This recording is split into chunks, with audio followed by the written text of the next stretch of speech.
Cheers. Cheers. Welcome, Elise Feyedelem. Hell yeah. Took me long enough to get your name right. It did. Almost a year. Well, there's a lot of E's. Yep. It's a weird name. You got a lot of E's going on in there. I do. Any big shows lately or what? I haven't seen you in 100 years. I know. You quit Badger. I know. I'm sorry. Everybody comes in here and complains, and I know. I know. I'm sorry. I ruined the party, everybody, by quitting. I had to leave. I couldn't. You know, you gotta graduate. You do eventually. You gotta move on one day. Eventually, it had to end. And now it's like an era. Now we can make a movie about it later, like a coming of age movie. Can I tell you, Hayden Wyckoff will not shut up about making a documentary about Badger and Jam. He is so desperate to have all of us sit down and do interviews, like really dramatic interviews about it was such a time and you just had to be there and like. Well, let's do it. I think he should. I'm so down. I think it would be so funny. It'd be hilarious. Well, their tribute to me, like I've shown a million people. So everybody, the Scrubs parody. Everybody thinks I'm dead, and then like at the end, they're like, no, he's alive and well. Like, yeah. It's like he's so fine. funny. So funny. Yeah, Badger. That was fun. We had a little. That's where we met. It's absolutely. That was my first ever mic doing comedy. Was my mic? Was your mic? Did you not know that? You knew that. I did, but I wasn't. You always like forget. If I got if somebody quizzed me, I'd be like, I think I'm 95% positive that was your first mic, but I don't want to be like, yeah, definitely.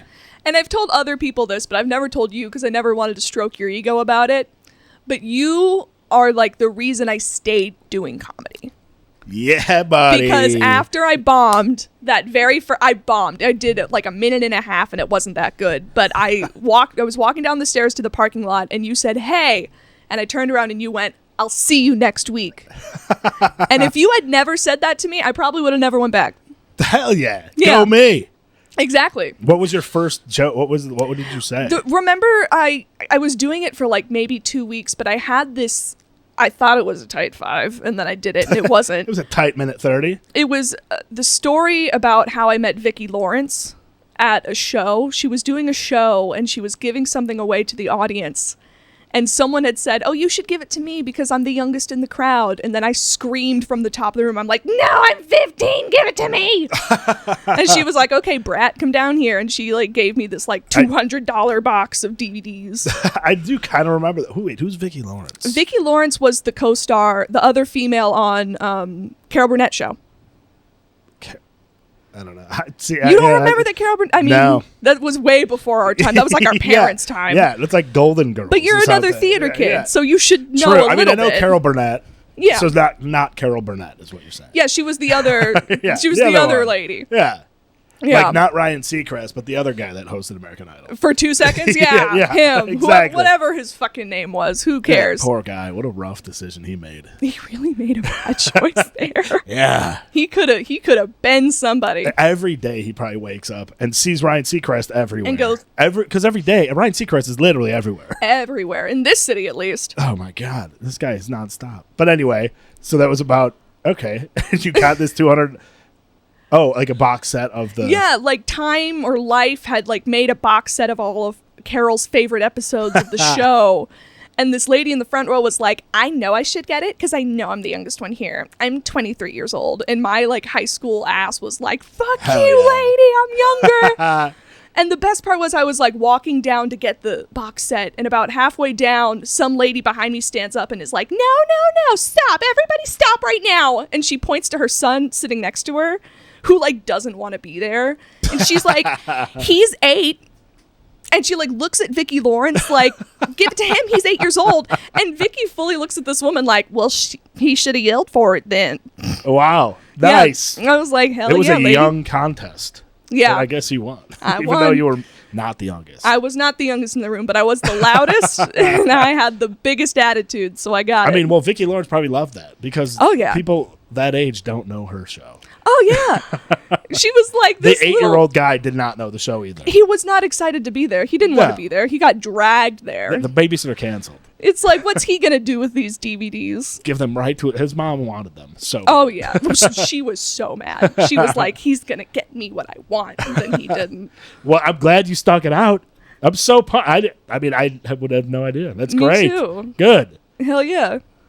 Yeah, I remember talking to you because I remember you were like brand new, and we, I remember talking to you, and you were like, "Yeah, my first time. I don't know. I'm from San Diego. I'm Elise Feyedelem." Oh my god! Like that. I didn't know how to say your name. I remember. No one bringing it did. up. But yeah, you came. You were there every Wednesday. You were there. Mm-hmm. After that, hell yeah, good. Yeah. Did we go to the Comedy Store after that or no? I don't know if we had started going yet. I think it was either my second or third time going out on a Wednesday. I think it might have been the second Wednesday out because I remember my second time at Badger, I did all 3 back to back to back. And I think at the last one, Ryan and Hayden showed up and said, let's go to the store. And I remember either the first or second time all 4 of us went to the store together, Hayden was like, we have to make this a thing. And then it became a thing. Oh, we had a crew. That's how I knew I became friends with you 3. When Hayden was like, we all have to make this a thing. I was Absolutely. like, me too. Yeah, you're in. Hell yeah. It's such a fun, like comedy is such a fun community. I was telling Hayden and Ryan, like, when I started, I did not expect to be like friend. Like I didn't expect a friend group out of it. No, I thought it would be like kind of work. Like you know how you see people at work and you're friends with them, but like you're not hanging out. My very first mic, I prepped myself in the mirror. I was like, you don't have to like these people. They don't have to like you. They just have to think you're funny enough to stick around. Like you don't have to be friends. They're gonna all be racist. They're gonna all be horrible. You're not gonna like any of them. And then I met people I really liked, and it was like, oh, you know what? What a pleasant surprise. I might stick racists around. Are nice. Oh, Tom violently hates homeless people? He's cool. Only when they're sleeping at the end of my driveway. Like, it curdles my blood. Because then I can't even pull out. There's no way to pull... We're still going to talk about the other thing at first, but I got to tell you a story about a homeless lady because I know you're going to appreciate it. Because see, there's some homeless people that I think rule, but then there's the other ones that are like, okay, because I hate shitting on homeless people. I'm really nice to them, as nice as I can be, but there's I am this actually lady shocked. at work. If you saw me I am actually pretty nice to homeless people. Oh, I bet. I think it's just hilarious to get on stage and talk go, smack fucking kill them all. To talk smack. It's funny. Yeah. But then, if I got if I get nachos at wherever, I'm giving it to the homeless guy in front. Yeah. Of course. If you got like a to-go box or something. Like, however many Bud Lights deep I am is how generous I am to homeless people. If I am 0, they're not getting anything. That's true with most people, I think. No, I was standing outside of work having a smoke, and I had already had to deal with shit people that day, but this homeless lady walks by, and she's like, hey, can you give me directions to the police station? And I've lived in Hollywood for 8 years, so I know where the police station is, like the back of my hand, and I was trying to tell her, like, go down this way, make a turn. I'm trying to give her, like, verbal directions, and she says, no, pull out your phone. And I might be autistic, but I'm not retarded, okay? So I'm like, no, I'm not pulling out my phone. I know this game. And I'm like, ma'am, I promise I've lived here long enough. I know where it is. And she starts, like, getting really, like, fussy with me. She's like, no, pull out your phone. I've been doing this all day. I was so done. I said, fuck you, and walked away. Wow. I said, fuck you to a homeless person. I've never done that before, and I felt bad about it a little bit. I'm going to be honest. I've never done that before. That's shocking. I've never done that. If you asked anybody who knew the two of us, bet $1 million who said fuck you to a hobo, Tom or Elise, everyone would lose. Wow. Yeah, 100% of people would lose. 100% I of them. have never done that. Wow. Yeah. But I mean, she was trying to rob you. Oh, she was trying to rob. Yeah, it's like, fuck you, you're trying to rob me. Actually, I was at the Hollywood Comedy the other day, and this guy, he was hilarious. He went up, and he was talking about how he's from LA, but he's from like Crenshaw, like South Central. Oh shit. And so afterwards we were all talking, and I don't know how we got there, but he was talking about when the Golden State Warriors won the finals. Mm-hmm. Him and his girlfriend went to the parade, and he was like, yeah, and my girlfriend was like, she's so happy, and she's like oblivious to everything, and I'm from the hood, and I see these guys they're like, he's like, these guys are just up to no good, and I know it. And he said one guy came up to him and asked him where some mall was. Yeah. And he was like, that's how they figure out who like the tourist, like who like the touristy person is, because if you don't know where that mall is, you definitely are not from here. Oh yeah. Like it's like the big, like the Grove. Like, do you know where the Grove is? If you don't know where the Grove's at, then you're definitely not from here. Yeah. You know? Oh yeah. So that's hilarious that she was definitely trying to rob you. Oh, yeah, absolutely. And it's like, I ain't that dumb. Wow. Yeah. And she would just walk away. Yeah, I mean, the homeless people are aggressive. I would be scared to say it to a homeless person, honestly. Like, they're very aggressive out here. I did like peek out the window every 15 minutes to be like, is she still there? Wait, is this like right in front of your apartment? In front of my work. I was okay. at work. Okay. At least you have like other people around. But I was closing alone. Okay. So this was when the Rough. rest of the staff had left. So I was Rough. alone in the building like, oh, God, is she waiting by my car? Yeah, that's I've been terrified because these guys, you don't know. Like I wouldn't have said it like to a lady. Like I kind of just ignore. Like I just ignore it. Like if they come up to me, I just look straight ahead. Don't say anything. Yeah, she had me cornered. I couldn't run. No, but it was Well, I'm glad you came out alive. Right? My God. Part of me, I turned around to walk away back into the building, and part of me was like, what if she pulls out a gun? What if she just shoots me in the back because I didn't give her my phone? That would be unfortunate. Also, like, if she had a gun and not a phone, like, let's prioritize. Oh my! lady. But I've had so. I don't know why, because it's in Hancock Park, which is one of the safest neighborhoods in the city for sure. I love driving through Hancock Park. Oh, it's beautiful, Melrose. It doesn't seem like you're in Los Angeles. No, it's like a suburb. Speaking of homeless people, they don't let them be there. They don't. It's you see one and then you never see him again. You circle the block to see if he's still there, and he's gone already. Oh yeah, they clean him up quick down there. Well, that's where the mayor lives, right? Doesn't he live in like the mayor's house? I think he's in Hancock. Whatever. Maybe, I don't know. They're giant homes. They're great. But people, if I'm closing alone, which I do pretty often, people will like. I had these two women walk in one time and they go, some hobo came into a business up the street and stabbed the girl working there and he raped her corpse and you should get pepper spray. And I'm like, God. Ma'am, why are you telling me this? Oh, thank you. Where am I going to go?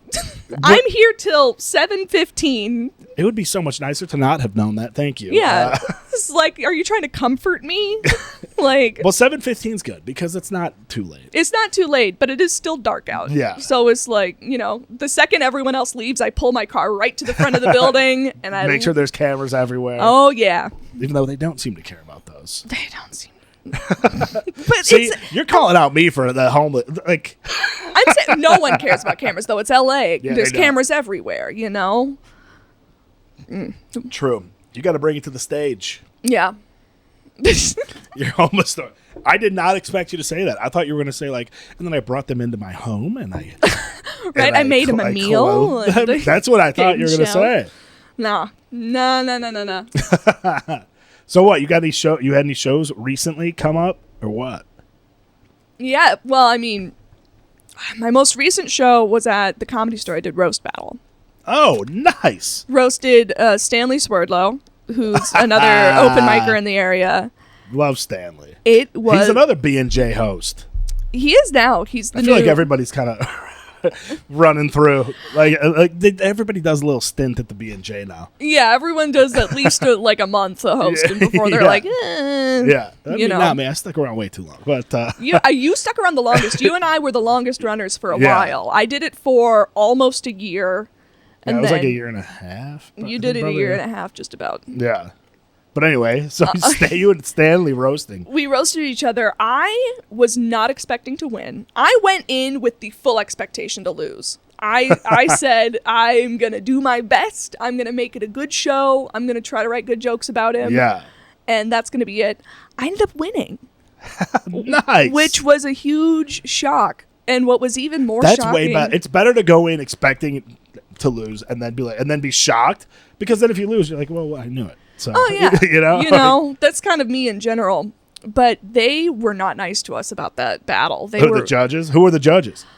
Oh God, it's so bad. I don't remember all of them by name, and I don't remember all of them in general. But the one main judge, he's been doing roast battle for a while. I recognized his face. He's done like roast battle on TV. And Brian stuff. Moses. No. That sounds familiar. I don't think it was him. He's got like Jeff Ross. No, not Jeff Ross. He's got a kind of a scrankly beard and glasses. Oh, oh my God! I was just talking about him today. Josh Potter. I think so. Yeah, I think that sounds correct. But he tried to tell Stanley to quit comedy. He looked at Stanley. He's like, "How long have you been doing this?" And he's like, "1.5 years." And he went, "Okay." Oh my God! Really? Yeah, for real. Or was it Skakel Earl? Skakel? No, it was not Earl Not Skakel. Earl? Okay. No, I know Earl. Yeah, they were really Wow, they were brutal to you guys. brutal. They claimed that nobody laughed. They claimed that we didn't tell jokes. We just talked into the mic. And I won based off of one. It wasn't even a real joke. It was like a response. I called him Jonah Downhill. And that got Okay. such a big laugh that That's actually pretty funny. It's pretty funny, right? That's actually a pretty good joke. Right? If you know Stanley. If I you mean, know I Stanley, that's not bad. That's pretty good. But they said that was the only funny thing said through the whole roast. And So what if you didn't say that joke? You would have tied for both losing? I don't know, maybe. I don't know. I mean, I really don't know what would Well, have at least happened. they didn't tell you to quit. They didn't tell me to Poor quit. Stanley. I felt so bad. Was he upset afterwards? Oh yeah, he said he cried, and I would have Really? too. I would Yeah. have too. I mean, how do you not? You know, we've been doing this for about the same amount of time at this Yeah. point, and I've always felt like he was like really, really funny. See, I can't do. But he is funny. But I can't. I just know I can't. I'm not gonna roast somebody. I would never win a roast, and I wouldn't. I don't. I just don't. I don't think that way about people. Like my brain. Like I don't think roasty things about people. I don't think If that roasty. that makes sense. That does make sense. I don't, in general, think roasty things about people, but I can tell who would be easy to roast and who would be hard to roast. Like I'm about to not about to, but in August I'm roasting Andrew Cassidy, Cassidy, and I'm I'm nervous. He was on the pod. Yeah? We gotta have you guys back together right before the roast. We gotta do that. But That'll be a blast. Well, I'm excited and I'm nervous because he's also really funny. He beat Ryan. He did beat Ryan, but Ryan and I would talk about this a lot when they were prepping for the roast. Andrew Cassidy, he's so funny, he's so great, but he's kind of just a guy. Yeah. There's nothing really like super unique about him, so it's really He's a hard. doctor. He's a Pretty doctor, unique. and he's Canadian. But outside There's of that, a lot of Canadians. There's so many Canadians. there's a lot of Canadians out here. It's like there's a shocking amount of Canadians. It's hard to pinpoint things that are really like roastable about him because he's such like a white guy. But with Stanley, he's got so many like unique qualities. Like he's such a movie nerd, and he's Jewish, and he's this, and he's Totally. chubby, and all this stuff. So there was so much I could have. I basically all of my jokes I wrote about him in one day, and I went bam, bam, bam, bam, bam, bam, bam, bam, bam. But like, I have no idea what I'm gonna do with Cassidy. Well, you got time, and if you peel back the onion, Oh yeah, there's definitely stuff in there. Mm-hmm. Yeah, it's tough. You can't like, oh, this guy's a doctor. Everyone's like, yeah, that's cool. Right? Literally, that's great. I remember Ryan would sit on my couch and he'd be like, "What am I gonna say? Oh, his parents love him. Look at whose mother supports his comedy career. Fucking loser! Like you can't like that. How's that? What are we gonna do with that? Yeah, I don't know. I don't. Whatever. We'll talk. Like I just don't think. I almost texted you. I almost texted you and said, "Hey, do you want to roast each other?" Oh my god, it'd be so nice. I'd be like I can't picture you roasting somebody. I wish I went to this world. But like we'd be just so. I'd be so nice to be like, "Oh, Elise is beautiful." From San Diego. You can't think of one mean thing to say about me. I have. I didn't say I couldn't think of them. I just wouldn't. Wouldn't say them, and like I don't know. I don't like to be mean. I wouldn't want to be mean to somebody. Like even though I know it's a roast situation, I know they're expecting to be mean. Everybody to be mean. I just don't want to. Like my meanness wouldn't be mean. If that makes I would think of something and then I would start saying it and then soften it. You're Andy Sandberg at the Justin Bieber roast. Oh, what did he do? What did he do? I saw. Oh, you don't remember that? I don't remember him. I remember. Maybe I'm getting no. It was definitely the Bieber roast. He was the one who roast was good. He was the one who would get up and he would go like, kind of like what we just said. It was like Aziz Ansari's here. How does it feel to be the definition of the American dream? You piece of shit. Kind of like maybe yeah, but that's actually kind of funny. I mean, that's pretty funny. I love Andy. He's got a lot of great perspective in his work and stuff. He has great delivery. He's grown on me. Mm-hmm. It is true. Like I think it is true. Like in SNL, I was just kind of like, it's not that. he's funny. He was like pretty funny, but he wasn't like the funniest at the time. But that's then also just but then SNL. looking back, like I know. And then now once he left, he can branch out more. Yeah. SNL in general, I think a lot of really funny people have been on SNL, have been, close to SNL, but I don't think SNL is like comedy Well, you top have to tier. be. Well, you have like to get on. You have to be like the funniest. I mean, But then they once you're on, then they stifle all of your funniness because half of it's marketing. Half it's of on SNL NBC, is like they got to cater to their sponsors. They got to make sure cater that to the nobody audience. Yeah. You got to worry about censors and all this stuff. And it's like you look at any skit John Mulaney wrote for SNL compared to anything he's written for his stage, and it's not even comparable. Yeah. And he's such a great example because he'll come on to host every now and then. And his episodes are definitely some of the best episodes that come out. Yeah. They go the most viral for a very good reason. But even when you see him hosting and he's in full control of what sketches are getting picked, who's writing, he's writing a lot of them, they're still like maybe 75% as good as anything else he's doing. For sure. They don't let it be as fun. Like when I did Second City, like I saw Cecily Strong perform, do improv. Like, oh yeah, she was so funny, and like she was like we would go to the shows because even before she got SNL, like she was like the funniest person there. Her and Tim Robinson and Adie Bryant, they all got on the same time. Yeah, and they were all like just like you would be like rolling in the aisles laughing at them, and then on SNL like. They were funny, and like they were the most known ones, but they like because they are hilarious people, but like they weren't nearly as funny as I saw them. I literally watched them be like live. Look at Kate McKinnon. Kate McKinnon's another one. Where did she come from? I don't know. I don't really know her background. Is she Groundlings or is she? I think she's Groundlings. Is she? I'm not or certain. UCB? I'm not. I know she's where not. she I know came she's from. not Chicago. I know she's not Second City. But I mean, every cameo she does outside of SNL is so much better than anything she's done on SNL. And I mean, she's done some pretty funny stuff on SNL. I always thought she tended to be a really big standout. Her and Adie. Her Justin Bieber impersonation on was the first thing that I got introduced to as her of hers, and I thought it was so funny. It was her on Jeopardy. She was doing Bieber. Yeah. Remember when she used to do, what was it, Rudy Giuliani? Oh, yeah. For a hot second, I loved her Rudy Giuliani. When her and then Adie would do Ted Cruz. I mean, she just looked like Ted Cruz. She really did. And it was really, just her in the costume was funny enough. Yeah, exactly. Oh, my God. But yeah, SNL, I mean... And then they brought back Shane, which was hilarious. Shane Gillis, like he was fun. Like his monologue, I thought was hilarious. But he definitely toned it down for TV. But he's still like, I mean, he was himself, and he's such a likable guy. And reading all the articles about it, like people like kind of loved it, like all around actually, which is good. People were into. I mean, because he makes fun of himself. He's just a likable guy. He's great, and he's so funny. He's been blowing up recently, so it's not surprising to see it happen. Oh yeah. You know? Well, the best thing I keep saying it was that he got fired by.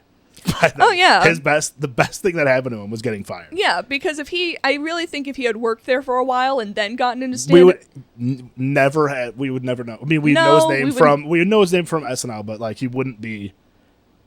He wouldn't be the stand-up that we know him as now. No. And right now, stand-up is, I feel like blowing up bigger than it has been, at least in a while. Like, I'm not saying ever, because there were big pops. Like, it's on an uptick for sure. I think so. It just feels like it. It feels like stand-up is just getting huge now. Well, I mean, we have, what's it going to be next month? Netflix's joke, yeah. Netflix's joke is going to start running up in LA, and different clubs are going to be doing different shows, and those are going to... I love that. They're so fun. Yeah, I'm excited. The Palladium does a lot. Palladium, last year, I think Bill Burr did his thing there, and somebody else. I don't remember. I don't know. But, I mean, Netflix's joke, it's so fun. Like, they all come out on Netflix, but then... Yeah. Like we get to, like in LA, we get to see it's all around. Mm-hmm. And it's so accessible. Like tickets are so cheap, and you could just go see whoever you want. It's so nice. And that's what it is about. I think that's why comedy's blowing up. It is the most affordable art form to enjoy. You know, look at concert tickets. I mean, we were both at Kesha a few months ago. Go. Hell yeah. But I mean, Kesha wasn't necessarily cheap to see, you know. Yeah, no. It was a concert, you know, and then you think of any, if you can find a play or a musical out here, you know, at Pantages charges up the ass for seats. $1 billion to go to Pantages. And I'm mad the Wiz is there right now, and I really want to see it, but it's like I can't afford to see it. That the fucking it's so expensive there. It's so stupid. I've actually never been to Pantages, but Palladium's my favorite place. I've been there 2 or 3 times. I've been there twice, and the only reason I went there was because when I was going to AMDA had a deal with the Pantages where if they ever like undersold a night by like a couple hundred tickets, they would give those tickets to AMDA for free, and they would let students see. So I saw The King and I there for free, and then I saw Stomp there for free. Stomp. I love Stomp. I do. I'll turn up for Stomp. I'll see Stomp whenever it's in town. It's so easy to make fun of, but it's. I mean, but it is a good show. Of course it's a good show, but it is so easy to make fun of. It is. It's boom boom clack clack loud noise bang bang with garbage. With trash. It's such a joke of a show. I think it's so funny. It's just so easy to like. But yeah, of course they're like it's great. Oh yeah. And comedy, I mean, even people like, you could see Bert Kreischer, Whitney Cummings, and Jeff Ross all in the same night at the Comedy Store. $20. Yeah, $20. $20 for a ticket in the main room. It's amazing. And you're seeing like and they're so accessible. Like, well, but I mean that's also just LA. Like, if they were anywhere else. Like in the middle, if they're in the middle of Oklahoma, you're go to Toledo, Ohio. You're gonna pay like $100. But that's also because if you're in somewhere, you know, like Champaign, Illinois. How dare you? You know, you're not going to be seeing them at, you know, the Ha Ha Comedy Ear around the corner. No, they're going to be in the radio. Yeah. In Champaign, they'll probably be at Assembly Hall. Exactly. Where My Fighting Illini play. Let's go.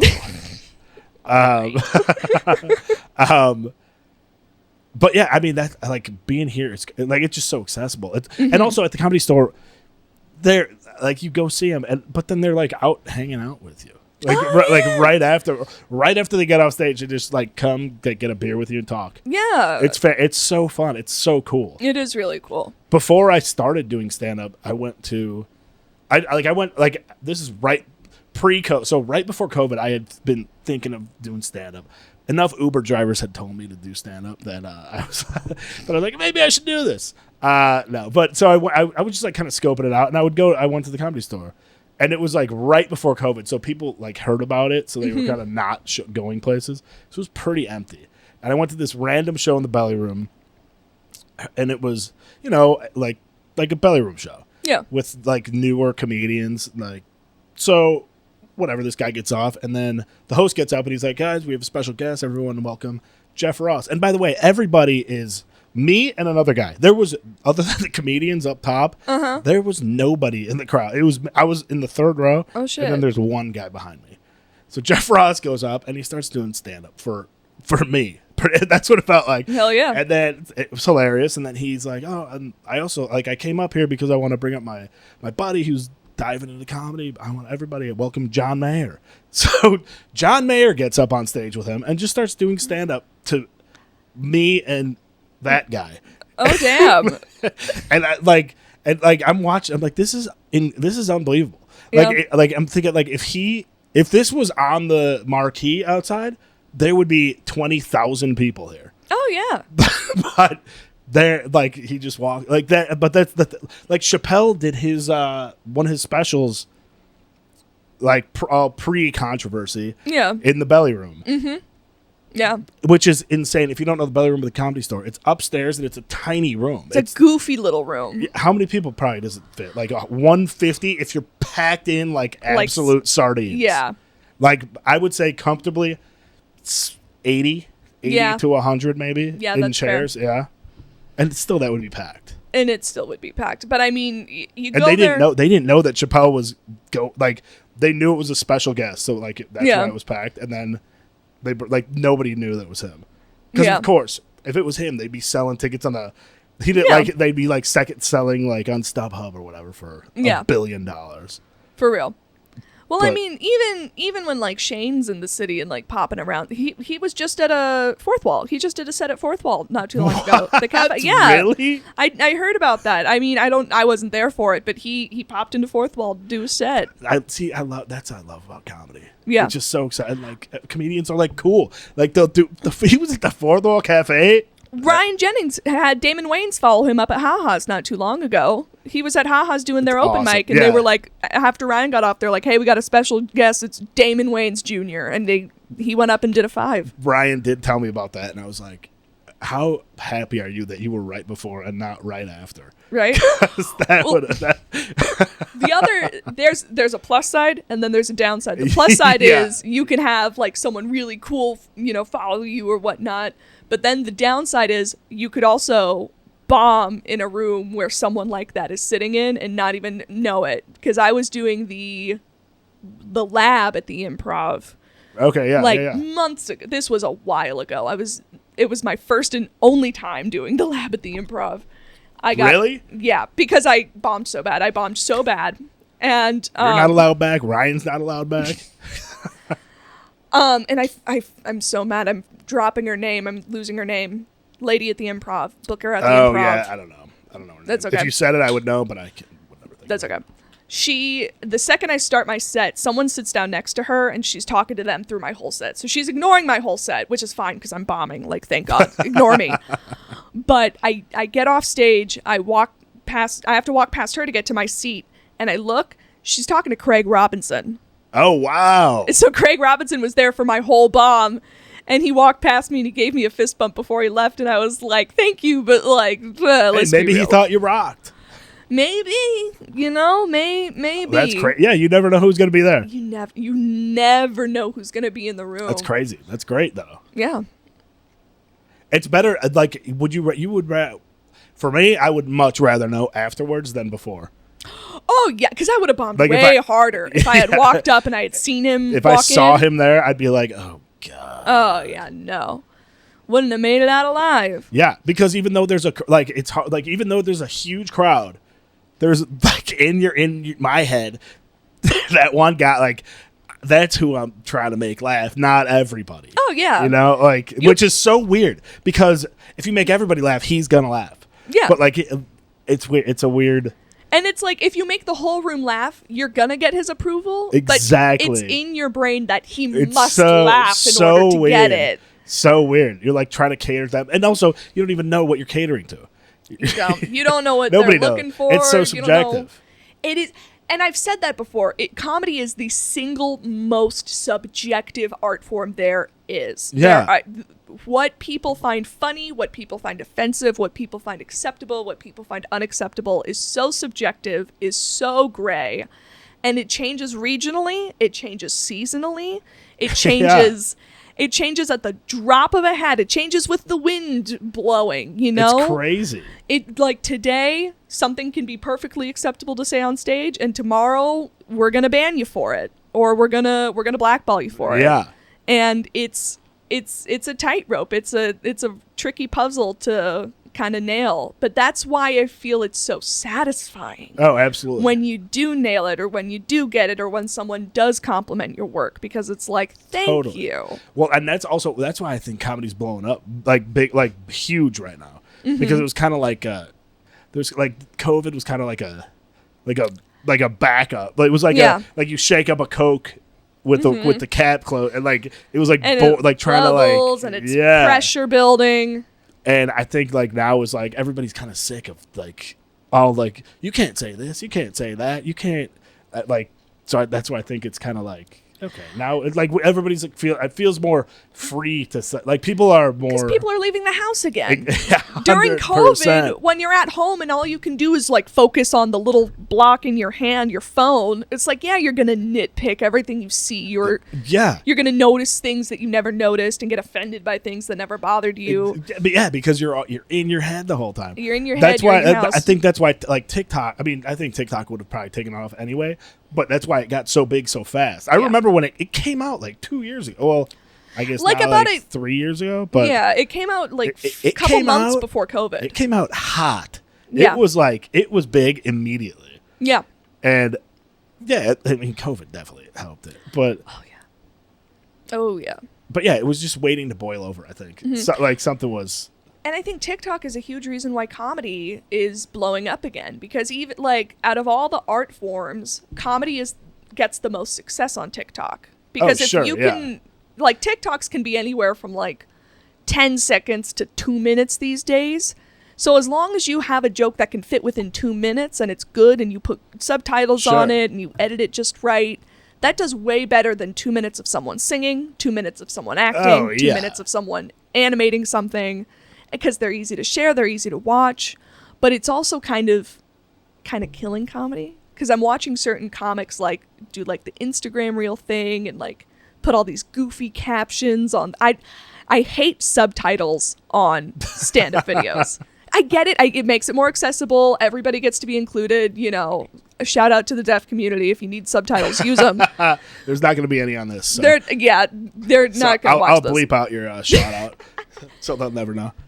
But when it's there's a comic I really love, really respect. You know him too. I'm not going to say his name though. Matt Rife? No.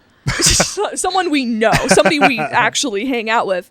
And he posted an Instagram reel where he had those big, bold, goofy, moving captions on a reel. And I was like, what are you doing, man? You don't need those. You don't need to do the format thing to get... You're funny enough. Yeah. You can just post the video and you'll be good. See, I don't mind the subtitles. What gets me about those subtitles is when they're wrong. And they're wrong so much. They are. Like, they'll say the word for, but it says from. And that's what gets me mad. Like, I don't mind the subtitles. I kind of like them because then I'm like, okay. Like that, like in case like there's a laugh and I can't really hear. I hate it because I know you're trying to go viral. I can tell you're trying. Of course. You're trying, and it's like just post your shit. Just post your shit, and if you're funny, you're funny, and if it goes viral, it goes viral. Yeah, don't like manipulate your work to like make it look viral. I don't know. Like I don't do that because I don't think that like up and coming comedians, like I don't think it's gonna go viral. Like I think it's like impossible to go viral with a joke unless you're known. Like if you're a known, like if you're Dane Cook, even like he had his heyday, but now he's kind of on lull. If he could go viral because people know him. Like and everyone's like, oh, did you see Dane Cook? But it's like, did you see whoever? Like one of our friends, like it's not I get it. But it's I don't know. It's weird posting like jokes and stuff. It's weird, and it's like I feel there are some comedians that we know that are friends with, who I think are doing a great job. Like they'll if they don't post like comedy set. They don't post their sets. They'll like do a sketch and like. I kind of hate that. Okay, but if they're good, if like some of them are like great. I'll show you one of our buddies. I'll show you later. Is it one of our buddies? Because there's one comic who we probably both know who does sketches a lot on Instagram, and I don't think any of them are funny. I don't think any of them. I recently unfollowed him because I was I really don't think you're funny. Okay, so not one of maybe one of my buddies, not one of your buddies. Not one of my buddies. Was the camera on when we were talking about this? I don't remember, but we were talking about the Hollywood comedy for a hot second and how it's good or bad based on who's on the list. Oh, he's one of those names where when I see he's always up there, and when I see his name on the list, I go, oh. And oftentimes if I see his name on the list, I just take it off because it's like I just don't want to, because he'll just stand on stage and make noise, and it's like, why is that funny? And then I'll say people who I think are really funny collab with him, and I go, what are you doing? You're funnier than him. Like, be better. Pick yourself up off the floor. You know, do favor. Literally, I think lift I know. yourself up, look yourself in the mirror, and go, I am better. I think I know who you're talking about. We'll talk about this later. We'll talk about it later. You I probably think I know. do. I think I know exactly who you're talking about. And if he's watching this, he probably knows too. Also, if he's watching, thanks for subscribing. Yeah, thank you for subscribing to Tom's podcast. You know, he needs it. Yeah, Hollywood comedy's great. I just started going because of my hours at work are just so crazy now. And it's like So one of the only day mics. Yeah, I'm going to day mics, and it's so you get like the. You get some goofy You don't people. even like at night, whatever. Like people are crazy, but Because- it's they're crazy comedians.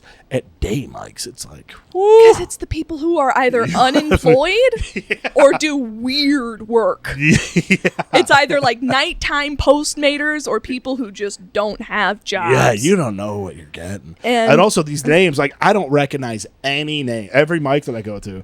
Actually, Yeah. one of them, I was pumped. The other day, I signed up, and then I saw Matt Byrne. I was like, oh, hell yeah. Good. Oh, yeah. Good. I love Matt Byrne. Mm-hmm. Took his name off. So, I like checked the list right before. He took his name off. So, I'm like, oh, God. That's the I other thought at thing. least I had Matt.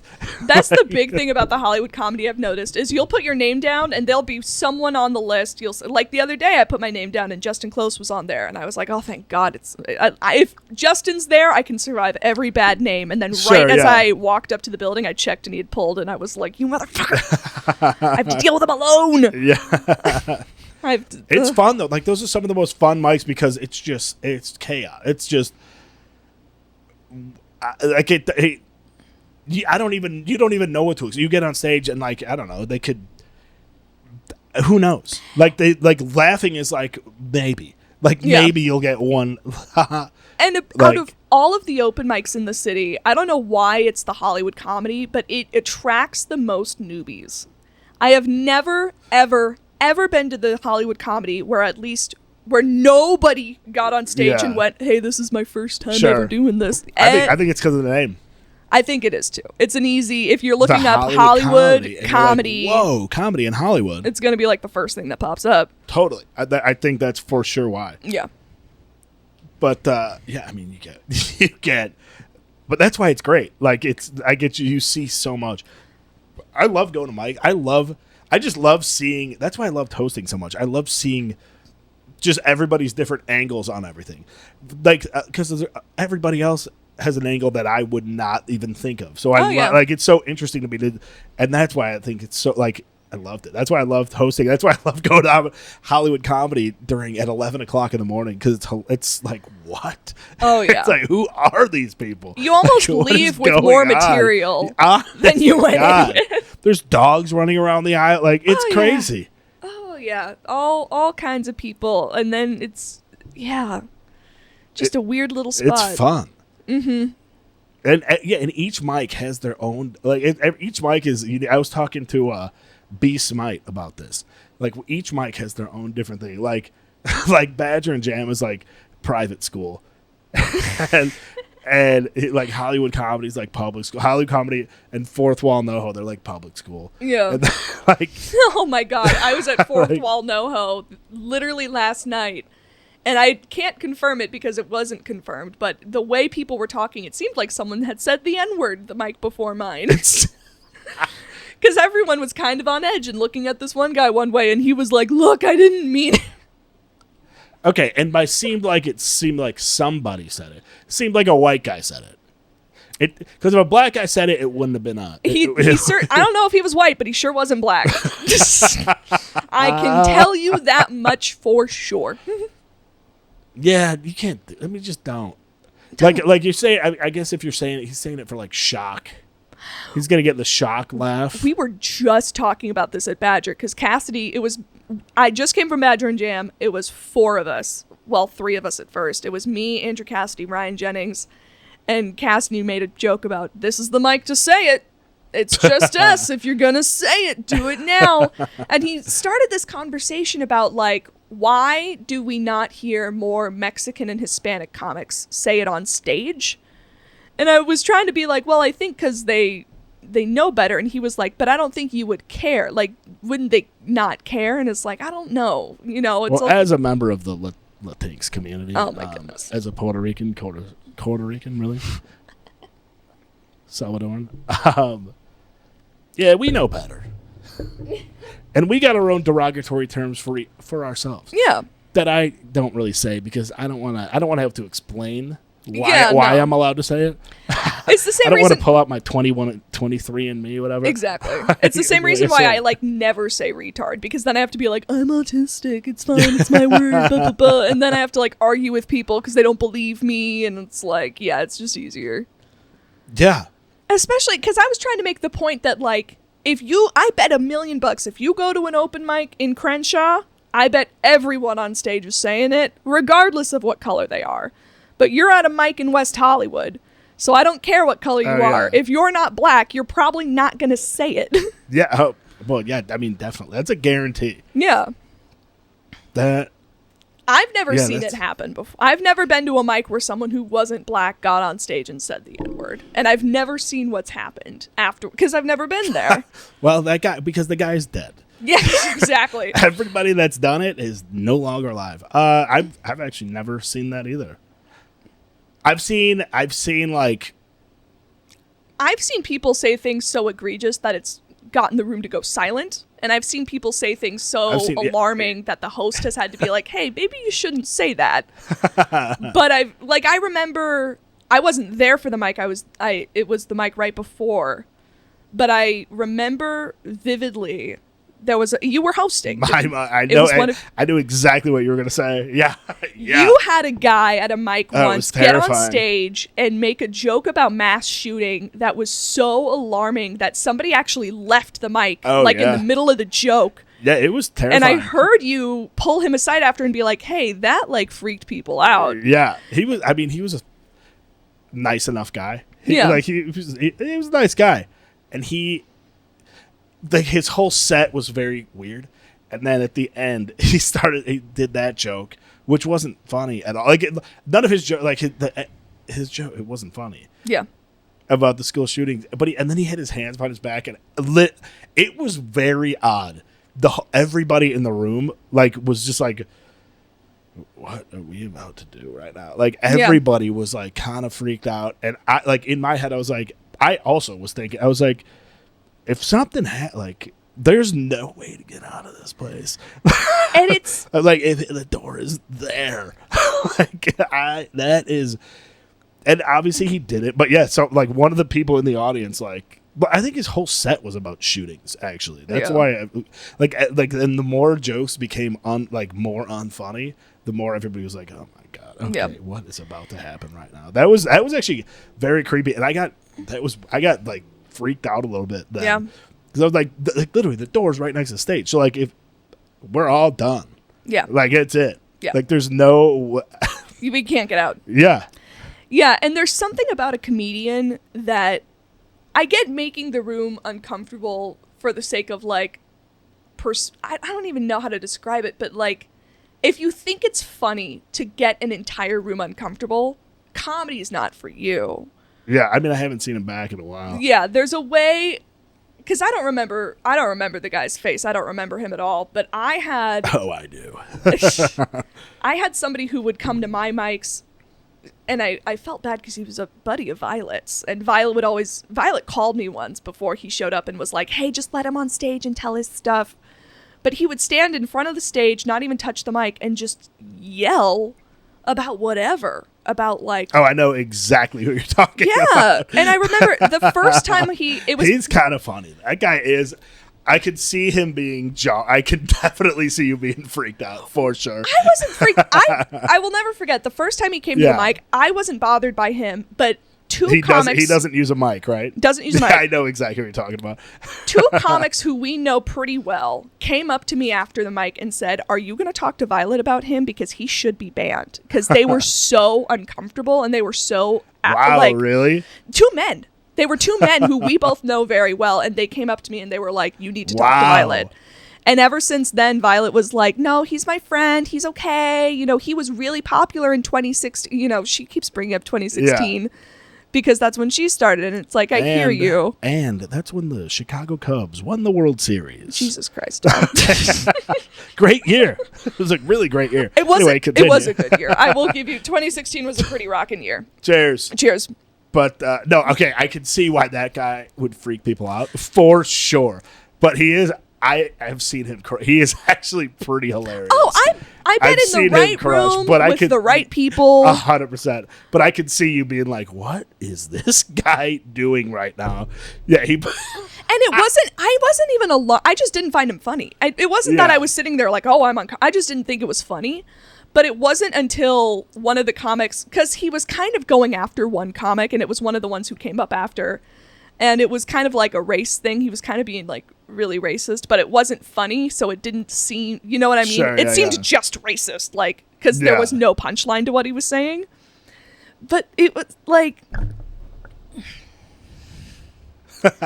yeah, you gotta the whole point of Anthony Jeselnik said this on his podcast recently, and I think he was quoting Pee Wee Herman, but he was quoting Charlie Chaplin, and it was about comedy is getting the room on your side. You can say offensive things, you can say egregious things, you can say blatantly incorrect things, but if the room is on your team, and still laughing along with you, you won. 100%. But you can't just say something like that and then expect a cookie because you said something, like like pick a comedian who says, things that are transphobic jokes have been big lately, and it's like, it's got to have a punchline, it's got to be smart, it's got to be funny.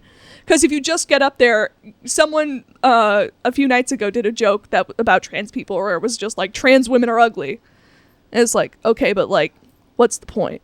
Yeah, I mean, that's, yeah. You can't just say that and and it's like, you can't, because I've seen so many comics get up and be like, women are stupid, right? And they expect like a huge right? Like a huge laugh and a cookie and this and that, and it's like, people have been saying that for decades. What's new? When they did that in the mirror before, they were definitely like, even like, I guarantee the women will be on my side. That's what's the fun. It's always somebody who has the most like lukewarm take. And they're like, everyone's going to think, and they get up there with their whole chest, and they're like, don't you think Mexicans smell fucking weird? And then the room sits there silent, and they're like, and it's, yeah, their whole punchline is that. Like, there's nothing. Like, there's nothing to get the audience on your side about. Yeah. Like, because getting the audience on your side isn't even like getting the audience to agree with you. No. It's just getting the audience to like come with you on where your thoughts are. Yeah. So like, if you have a story about why a Mexican guy smelled bad, like, here's where it starts, and then the end is there. And then even if they don't agree with you, they'll see the journey and be like, oh, okay, that's funny journey. Like Anthony Jeselnik, I don't think like him at all, but his jokes are hilarious because he like takes you through the progression. Oh yeah, and it's people like, I don't relate to a lot of Nikki Glazer's comedy because I'm not a straight woman who has sex with men.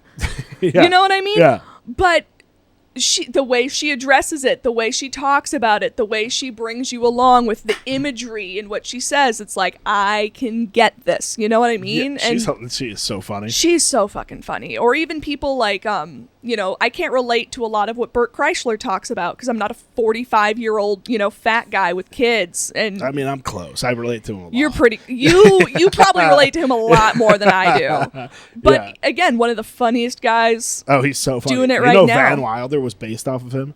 I believe that. I believe that. He like went to Florida State for like 7 years. He was there forever. And literally Van Wilder's based off him. I believe that. That does not surprise me.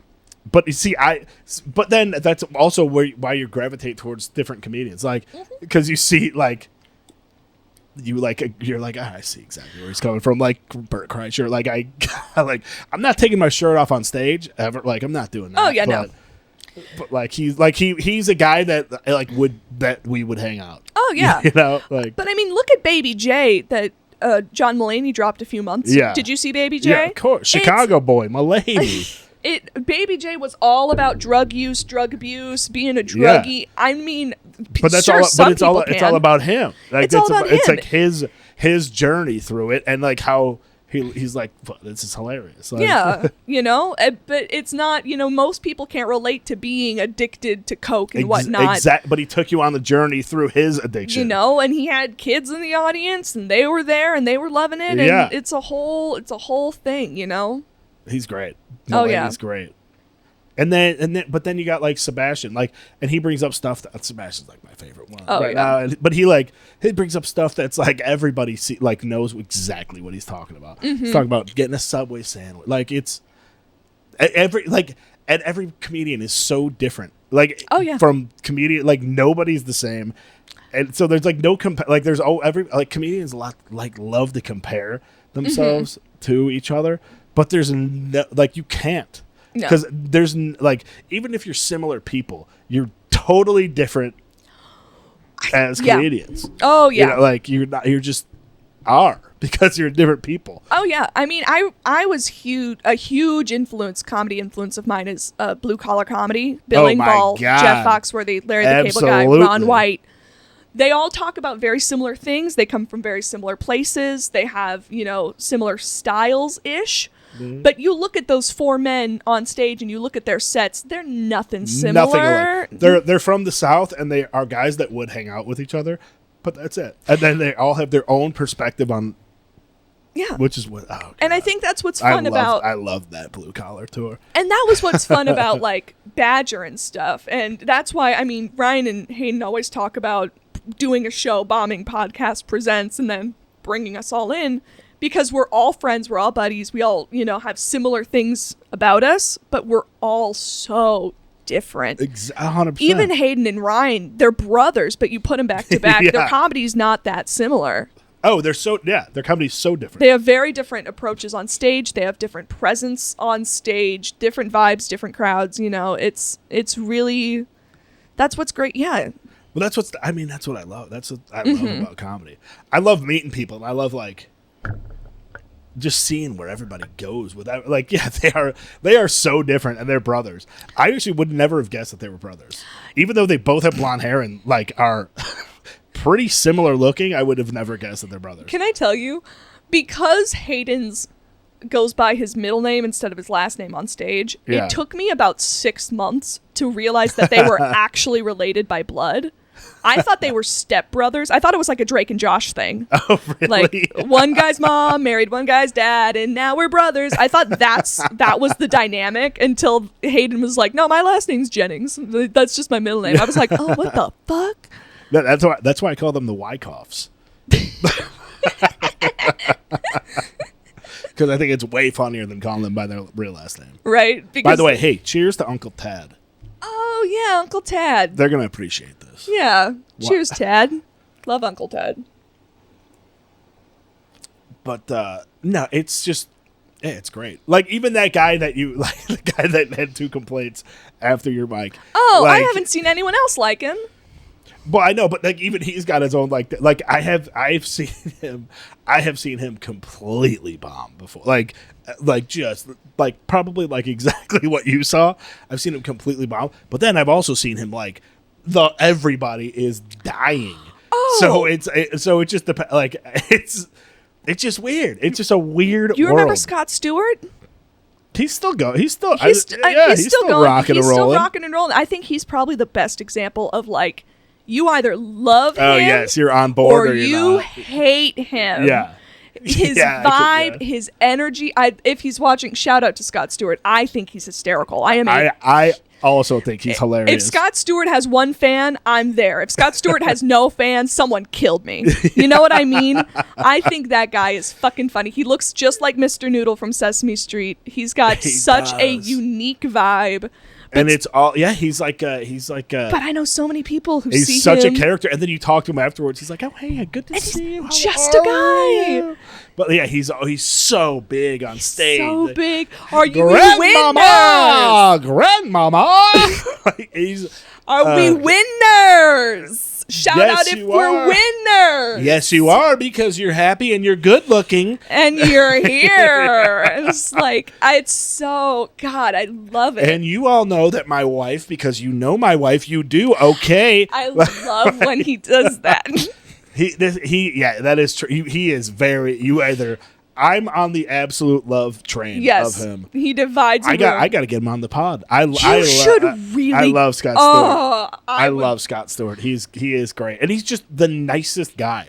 Yeah, he's such honestly a sweet guy, and he's so funny. I've never heard him talk shit. I've never heard him have a bad day or a bad attitude. He's always after every mic he comes up. He's like, Tom, that was a great set. Good, great job. Good to see you. Right. And I'm like, Scott, you're the man. Like, I love. He's just a great guy. Just the coolest guy. Comedians are the best. We're like we know how to talk to people. Yeah. Not all of us. Let's be real. Some comedians show up and leave. That is true. Some of the funniest ones. Some of the funniest And I know you're thinking ones. of exactly who I'm thinking of. He's impossible to talk to. You can't talk to him. But he's one of my favorite LA comedians. I don't want to say his name, but he's got a similar name to me. We'll talk after. I'm not remembering. Well, he's so funny, but you can't. He goes up, does his thing. Oh, I think I know who. Big one-liner guy. He's not even same last name. I said similar name. I'm not giving you more hints. Okay. I think I know who we're talking about now, and I am also a huge fan of his. He's so funny. So funny. But then you try to talk to him after, and he is gone. You're like, hey. He walks in right before the mic starts, and the second you open that door, he bullets out of it. But he's so funny. It doesn't make sense. Like, how are you so funny up there, but then you can't I've never seen him get booked. I've never seen him get booked because I don't think a booker can get a hold of him. He just leaves. He's so fun. Comedians are weird. They're weird group. Weird I'm so people. glad. I brought this up, but I'm so glad I got into this community. My first mic was to Tony. Yeah, he was hosting. Yeah. I gotta tell you, this world, this tiny world, this tiny little circle, and it's so funny because Nick Tony was the Monday host at Badger before I became the Monday host at Badger. I think you took over for him? I think there was one person in between us. I don't remember exactly. I either took over directly for him or there was one guy for a week in between. But I remember when I was offered Mondays by Violet, I felt so honored because I was like, Nick Tony used to have Mondays. This used to be Nick's night. Now it's my night, you know? Yeah. Shout out to Nick. He's so funny. He's been producing a lot. He's been hosting a lot. I was in Chicago for his last show. I wish I could have gone. I caught the tail end of the one at Hotel Cafe. That's his one. I caught the tail end of it. It was 2 weeks or last week, whatever. 2 weeks ago. Yeah, it was on a Sunday or something. He packed the house out. He packed it out. Good for him. He had a good crowd. He usually does. And Anderson. Anderson's hilarious too. Anderson's really funny. But me and Tony talked about between talking about the Super Bowl and the Super Bowl.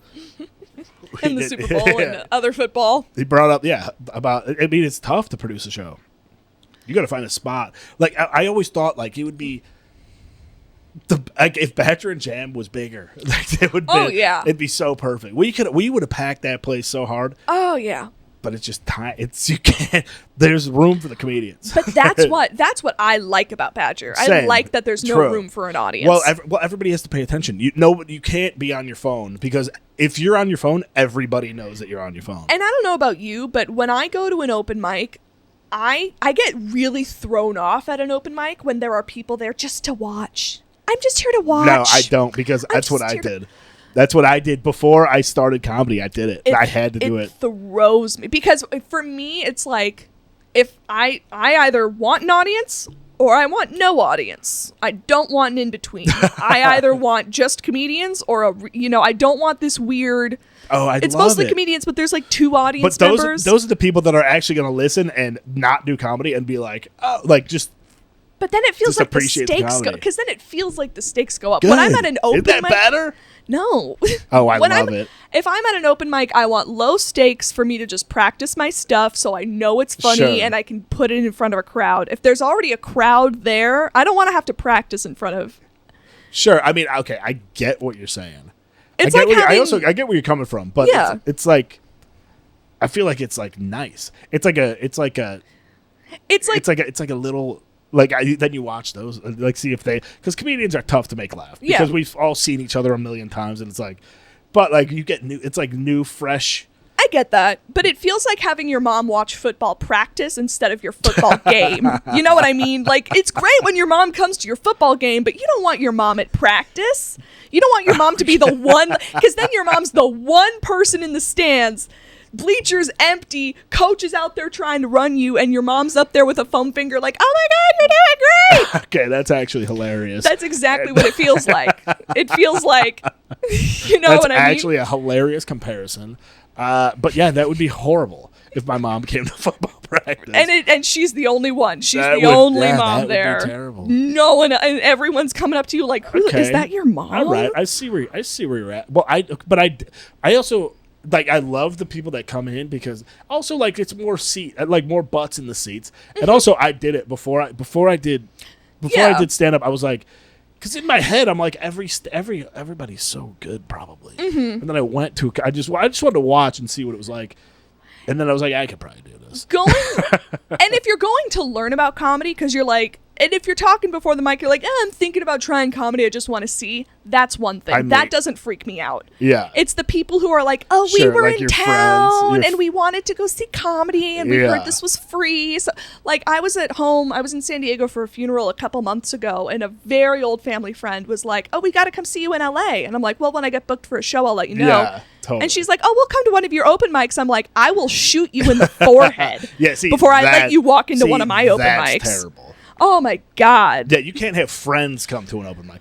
You gotta have I like when people bring their friends. Like that's I like that because I don't know them. If I know them, no. Were you the one hosting that night at There was one night at Badger. When Luke walked 2 people. No. Oh. I don't. You must not have been hosting that night, or you know. don't remember. Because I don't know who the comedian was. It was some kind of new guy. He showed up to Badger with like 20 people. And they all walked out. No, I don't know if they walked out. Oh well, there was one. It was because I left early. I didn't stay for that mic. It wasn't 20. It was like. There was one where they stayed the whole time, and it was packed. Everybody wall was to wall. standing around. Everyone was standing. No one was sitting. Yes, I was hosting that one because and they all stayed. That one was great. Yeah, there was one. There's another one like right before I almost stopped. But this guy brought his people, and then after he got off, everybody left. Oh, that was the worst. But that one was great. Like people were standing along the wall. I hated it. I didn't stay for that one because I felt so claustrophobic. I had to leave. It made me have a meltdown. It was so fun. It was great. Oh, I felt so bad. I had a meltdown in the parking lot. It was like, yeah, but I couldn't imagine showing up to an open mic with an entourage. You know what I mean? Like it's an open and like if you're not getting booked, just say that. You know, not to be a cunt, but like if you're not because I've been in dry streaks, I've been in dry spells where I've gone months without getting booked for a show, and you know it happens to everyone, it happens to the best of us. But like, I don't care how dry of a spell I'm in. I don't care how bad I need to be in front of an audience. I'm not showing up to an open mic with a crowd. I love it. Especially when I was hosting, I know exactly what you're talking about. And I just loved it because I loved when that room was packed. I loved when because then it every night felt like a show.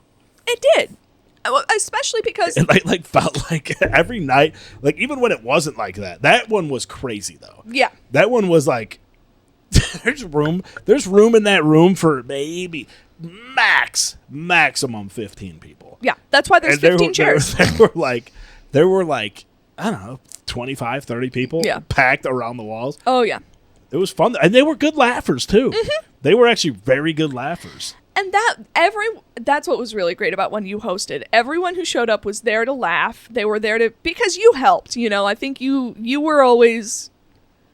I don't know about these new hosts. A lot of these new hosts don't laugh as much, or they're very quiet with their laughter. You were always loud about laughing. If you thought something was funny, of course. Even sometimes when you didn't, you know, you were always good at laughing. Okay, at people. even like if I didn't think something was funny, but I could see where where it was coming from, like why you said what you said. I'm giving you the laugh because I know where you're going with it, or I know I'm on your journey. Mm-hmm. So I'm giving you. I will, of course. And like, especially if nobody else is laughing, like I'll give it like a little bit louder. Yeah. Because I want you to know like you're on the right track. Yeah. Like you're doing well. And that's part of the host's, job is to be a little supportive, to be a little extra. Be supportive, keep the crowd like pumped up. Like everybody complained about the loud music, but then everybody didn't complain during the show. Like during. Yeah. You know? And the vibes. It's like a palate cleanser. It is. You know, you gotta like transition and whatnot in between. What are you gonna say? Sorry, the vibes.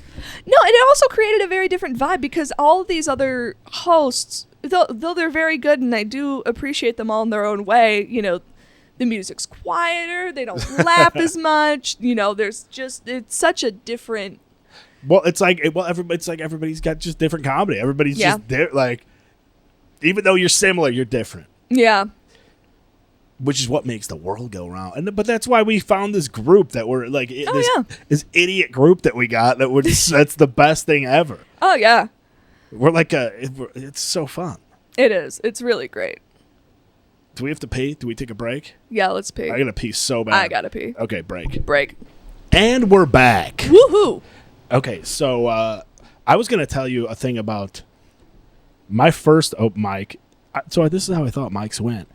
This guy played the jaw harp, and then another one. This girl played my second one. This girl was playing the fiddle. So like I thought people thought open mics were about music. And there are some open mics that are musical ones, and it's fun to see musicians get mixed up and go to the wrong one. And then they just dive deep into it. What were you saying about Not Scary? Oh, here's where I am right now. Knott's Berry. Also, Knott's Berry Farm sounds like a little children's place. By the way, for people that don't know, Knott's Berry Farm. It's a blast. It's like Disneyland. It's like Disneyland out here, but nobody else anywhere else knows about this place. It's more like Six Flags because it's got the big ass fuck you kind of coasters.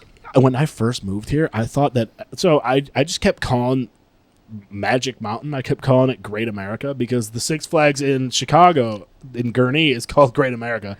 So I always call, like, literally every time somebody would say, I was like, oh, you're going to Great America? I'm like, what? Which is funny because we have a Great America in California, but it's up by the Bay. It's up in the San Francisco area. Is it a Six Flags Great America? It's a Six Flags Great America. Mm-hmm. Hell yeah. Mm-hmm. The only good thing about San Fran. Which is funny because I didn't grow up there, but my dad grew up in Ohio, and my grandparents used to live right across the lake from Cedar Point. So I've never been. I've heard that place is amazing. That's a good one. I've heard it's a good one. Owned by the same people as Knott's. It's owned by this Cedar. Oh, really? Cedar Fair is actually the parent company to Knott's. Cedar Point actually owns Knott's Berry. Okay, but Knott's had to start as like a family company, right? Knott's started as a family company, and then it was bought out by Cedar Fair. It sounds like such a wimpy place. It sounds wimpy, but I mean, those coasters Knott's Berry, the Berry. I think it's the Berry. Because it was a berry farm, and it technically still is. It sounds so wimpy, and then you go, and it's so cool. It's so cool. I went for so for Halloween they call it Knott's Scary. By the way, Knott's is Knotts. Yep. But they call it for Halloween. They call it Knott's Scary Farm, and I thought it was like we went, and I was like, oh, this is gonna be some dumb kid thing. Nah. I almost cried. Yep. In one of these mazes. It was the Edgar Allan Poe maze. Nevermore. Yeah, it was so scary. That was Nevermore was 2013 to 15, I think. Those were the years. It had to be. It was 15. It had to be. Yeah. That's when It was a butcher came out from behind a desk with a knife, and I almost peed. It was the scariest thing ever. And everybody behind, I was first. All my friends behind me were like, loser. And it's funny because before I'll never forget my first season working at Knott's. I was like, oh my God, am I in over my head? Because I never liked scary shit before. I never liked haunted houses. I was always a chicken. I was always terrified. You wimp. But now that I work there, it's fun because when I go through the mazes, I know half the people in the maze. Yeah. So half the time someone's jumping out at me, and the other half the time the monster looks at me and goes, oh my God, hi, how are you? That's almost scarier. If I didn't know them and they did that to me, that's kind of scarier. Love it if when I they knew do that. like some zombie knows me. Oh my God. No, I love it. I love it. I mean, I love Halloween. Halloween's my second favorite holiday. Halloween's sick. It was St. Patrick's Day is number one though. That's a good one. It's the best. Because you get smashed and it's Irish. Exactly. Yeah, but nobody cares about it in California. No, it's not a big deal out It's here. the worst. In Chicago, they dye the river green. Because everyone's Irish in Chicago. It's so fun. Yeah. But no, what were you saying? You were doing something about you're doing So, no, here's what happened. You're doing comedy and Not Scary? No, because I haven't seen you in a while. This past season when I worked, I had to quit halfway through the season because I had shit going on. So I didn't get to finish the season. But a few days ago in the group chat, because I'm still in the group chat with all my stunt mates. I did stunts this year. Stunts, nice. I did a stunt this year in the maze. Someone got in the group chat and was like, hey, I don't know if you heard, but Sean died. And everyone got in the group chat and was like, oh, rest in peace, Sean. God, Sean, I feel so bad. He was so great. He was so nice. And I was sitting there like, who the fuck is Sean?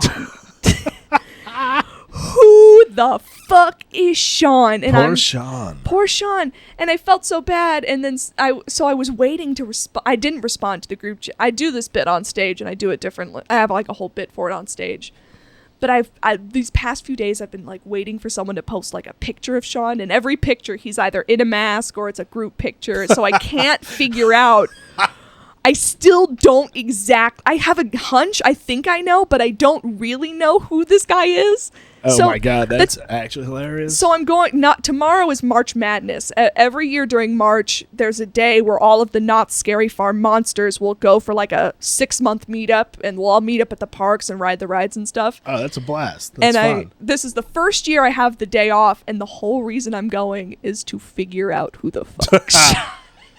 Well, I got bad news for you. He's not showing up. He's not going to be there, but I'm hoping someone's going to say just enough detail for me to go, oh, that's right. Because I think I remember. So you for sure know who he is. I'm like 80% certain, but I want to be 100% certain. In the group chat, did you text R.I.P. Sean? I didn't send anything just because I felt so. I didn't want to be fake. Now everybody thinks that you hate Sean. I was not the only person who didn't respond. A lot of people kept their mouth. A lot of people are silent in the group chat. It's not just me. But it's also like I was only there for the first, I think, 3 or 4 weeks before I had to quit. So if I don't remember, I get a pass. I get a pass that other people don't get. Poor Sean. He doesn't even. Everybody's ignoring. I would have sent R.I.P. Sean Love ya. Even if if I get a text right now from that group, I don't even work there. I have no idea. I would be like, R.I.P. Sean. I'm so sorry. Yeah. Prayers. I'm hoping, because I got another buddy from the maze, Michael. We went to Knott's. Mr. Myers. Yeah, Mr. Myers. We were there around Christmas time, and he just wanted to drink the whole time. He was like, I want every holiday cocktail. And I said, buddy, I do too. So we just kind of sat and drank the whole time we were there. Buddy. Right? So I'm hoping he's going to be there tomorrow so we can just be like, hey, time to drink. Let's do it. Sean. To Sean. To Sean and Michael. And yeah, hell yeah. That seems like a job that is so fun. It was fun. It was a hard, because I did stunts, and it was... Okay, yeah, you keep saying you did stunts. What did you do? So... Were you one of the people that slide on the ground and make sparks with their knee pads? That takes a lot. To get there. It's terrifying. So in order to be a slider is not technically a stunt position. That's what they're called. A slider. But in order to be a slider, you have to work a full season in the streets, and then you have to be like an apprentice to somebody who's already sliding. It takes like 2 to 3 years before you are certified by Knott's to be approved to slide in those streets, because it's so dangerous and it's really not healthy for your bones. It gotta be bad for the knees. I know somebody who's training right now to be a slider, and they do it pretty much every week. Yeah. Right now, so every weekend they go out in a group. Their year-round gig is sliding. They'll like go to. So they're getting paid right now. They're not getting paid to do it. They're trying to learn how to slide so they can get paid to slide. Oh, so the park does not pay. So the park. No, you have to learn how to slide on your own. On your own accord. Okay, that's some BS. They have jobs other than like sliding. Oh yeah, other jobs and stuff. So my stunt specifically, I was in a maze. Yeah. What did you do? I think I'm allowed to say this. If I'm not, I'm sorry, Nuts. But I worked in a maze called Bloodline 1842, and it was a vampire themed maze. And the whole plot of the maze is that there's good vampires and bad vampires, and you got to fight the vampires and help the good ones. And I played a good vampire, and I was in the big final scene. And in the final scene, you have the boss vampire, and he's tied to a chair. And then there's 2, I think they were 10 feet tall, 8 to 10 feet tall platforms on either side of the chair. And we had to stand on these platforms with chains and pretend we had to hold this guy into a chair. Okay. So we were bungee strapped to the back wall. And they wanted us leaning like Michael Jackson style 90 degrees facing the floor. Okay. Like 10 feet in the air. It looks like you're really struggling. Yeah, okay. Yeah, and it looks like a whole thing. And I was really good at it for about a week.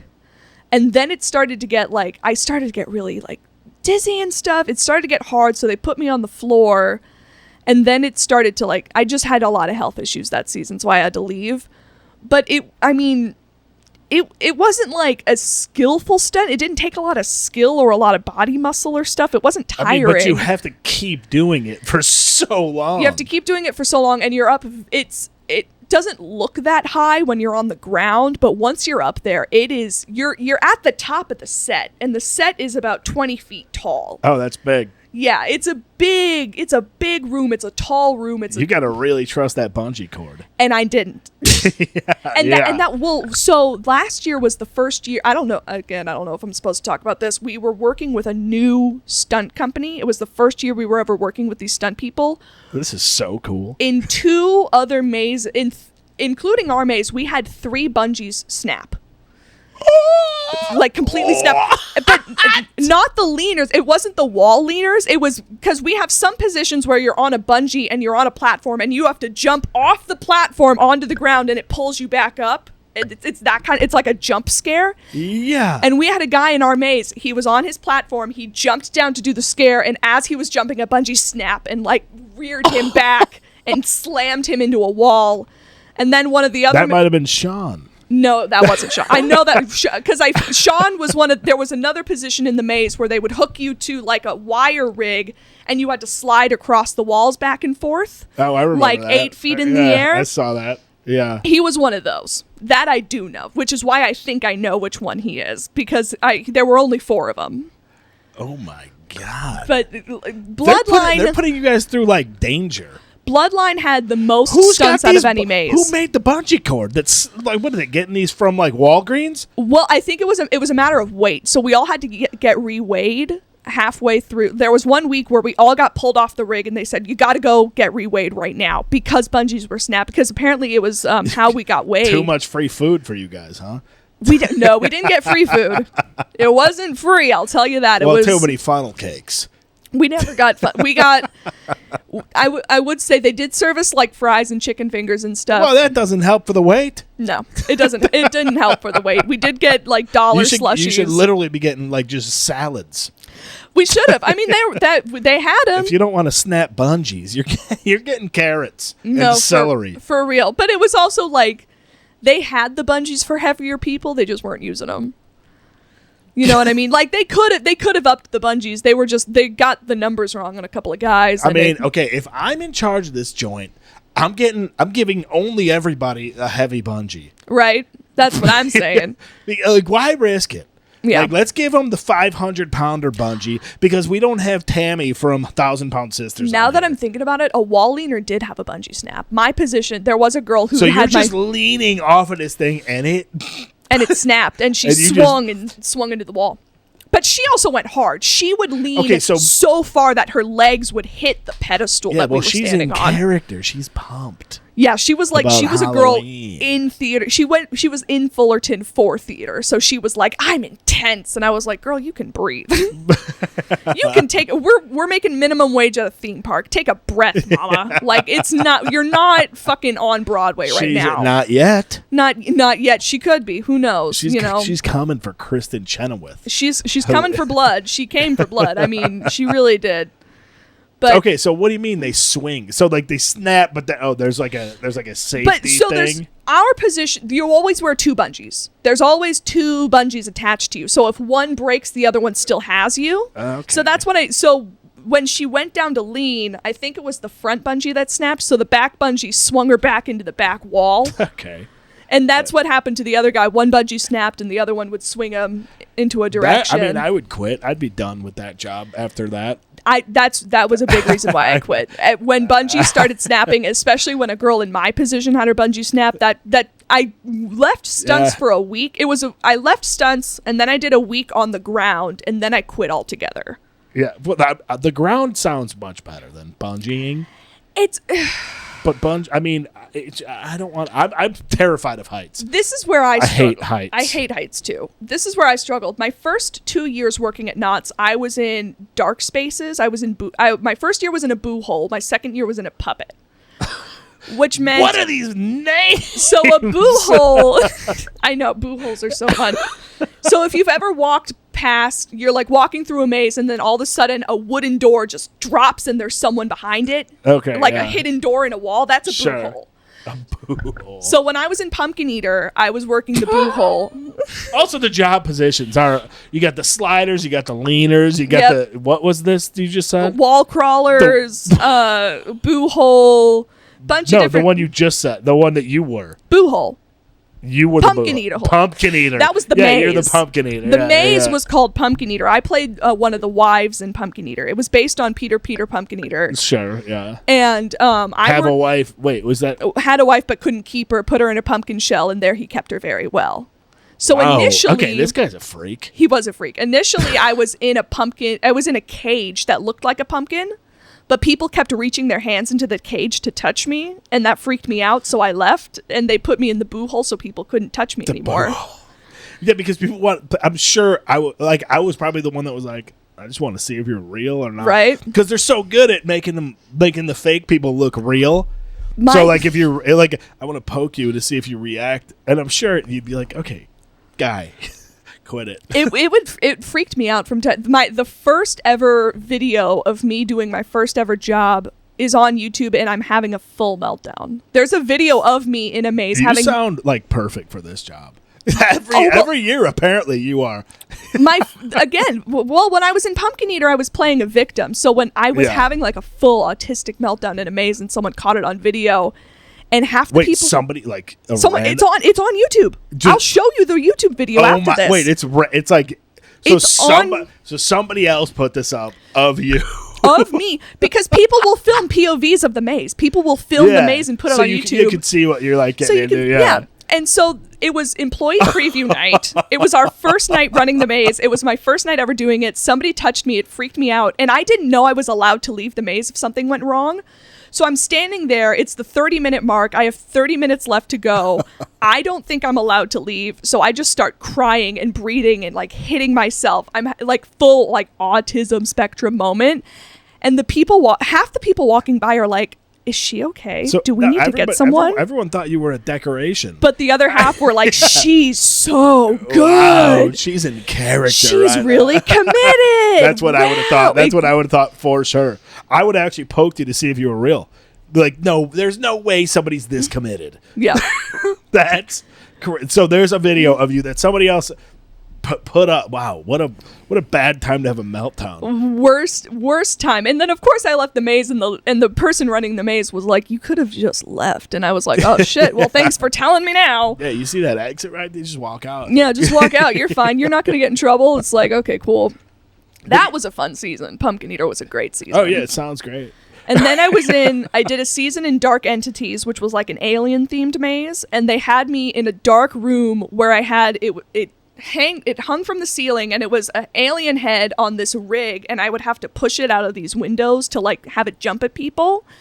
But what was great about both positions was because I was in a dark room, if we ever got like slammed busy and I just didn't want to scare people, I could just sit on the floor and pretend I wasn't there and no one knew I was there or not. Oh, wow. But in Bloodline, there was only one puppet position, and somebody disabled was already filling it, so I couldn't play I'm disabled, you have to give me the puppet card.